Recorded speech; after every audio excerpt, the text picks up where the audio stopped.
Oh, let's talk about Ange and Tottenham again because yeah, we've got to big up this guy. This guy's a bad man. This guy's a bad man. He actually said he was going to win the Europa League and won it. And the journalists were praying that this guy didn't do it. The knives were out, the pitchforks were out for Ange Postecoglu, and now they don't know what to do. They don't know what to do. You see them melting down on TV studios, melting down at the pressers. They're melting down. They don't know how to take it. Pundits melting down. They don't know how to take it because the man actually told you he's gonna win, and you looked at his team and you're thinking Tottenham are terrible. This man changes because don't get it twisted. He did not plan this at the beginning of the season. He thought they were going to be challenging maybe for the league. He did. Let's keep it real. And you thought you were gonna be challenging. Then Tottenham got 11 injuries, right? People are trying to overlook that. And Arsenal make me laugh because Arsenal are pleading this injury game, right? But you know why you can't say nothing? Because when Liverpool had injuries, yeah, when we won the title and we were trying to defend it and we lost all our defenders, I heard a bagger man say, "Don't use that as an excuse." I heard a bagger man say it. I heard a bagger man say that.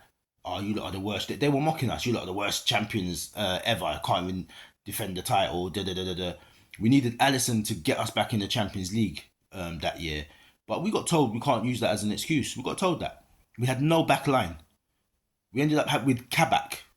We went with Kabak and Nat Phillips. We had at the back, yeah. And they told us, yeah, you can't use that as an excuse. Now injuries are an excuse for Arsenal. But he had all his Ange had all his players. First team was more or less gone. And then he's come to January, seen the Europa League open up, and he said, you know what? I'm gonna try a thing with this. And he sacked off the league. And you can see it, the proof's in the pudding. You can see with the results. So when you look at that, you've got to say this man, it's genius what he did. It's genius. And other people ain't gonna like what he said because it almost takes away the romance that every week. It makes it sound like every week that he wasn't trying. He put teams out that he thought would win, that could do a job. But he was if it didn't go right, he was like, cool, I'm gonna sacrifice that to get this trophy. Because if I get this trophy, that's gonna change everything. The league position, we're not gonna get Champions League now. We're too far gone. We're not gonna get it that way, but maybe we can get it this way. And I think that has to be seen as genius. If he doesn't pull it off, he's an idiot. He pulled it off. You can't argue with that. He pulled it off. And you know what's mad? People are saying, it's disgraceful that he did that, yada, yada, yada. Think about it like this, because people are not looking at perspective. I think Wolves are 11th. Brentford, I think, are 9th. Brighton are 8th. Fulham, Palace are 12th. Right? Do you think that it would have been better for Ange to get up there and then not win anything, get sacked as well? Because he would have got sacked. He still might get sacked. He definitely would have got sacked getting higher up the table. Do you think it would have been better for him to do that or come where he's come, but he's got the Europa League trophy?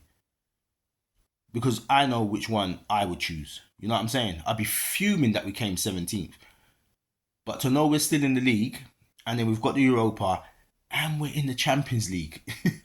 That's the equivalent of coming 5th. And he came 5th last season. You know what I'm saying? So he's come the equivalent of 5th, because he's in the Champions League now, and has a trophy, and can have a parade. You can't talk to him. It's genius. It's genius.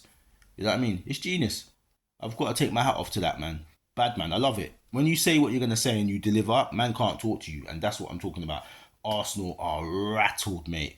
Rattled. Rattled when you see them. And he's effed up. Like I said to you yesterday, he's effed up Man United. He's mashed up their transfer policy completely. They were banking on selling the Europa League. The Champions League. They were banking on that. And that would have definitely helped them. Now Amarim's got to sell a project to them. No European football. He's got to sell a 2 to 3 year project to any player that's coming in there right now. Or he's got to get a mercenary, a man that's fallen out somewhere and just needs somewhere to come. He has to rethink what he's doing, him and the board. They got problems. I love it. I love it. That's why I wanted Tottenham to win so bad yesterday. You know what I mean? Arsenal rattled, Man United mash up. That's what we want, man. That's what we want. So yeah, hats off to Postecoglu, man. Gee, Tottenham, don't let anybody downplay what you guys have done. Enjoy your parade. Enjoy your parade. And then start setting up for Champions League now. Start setting up for Champions League. And that's it. You've got guaranteed Champions League nights.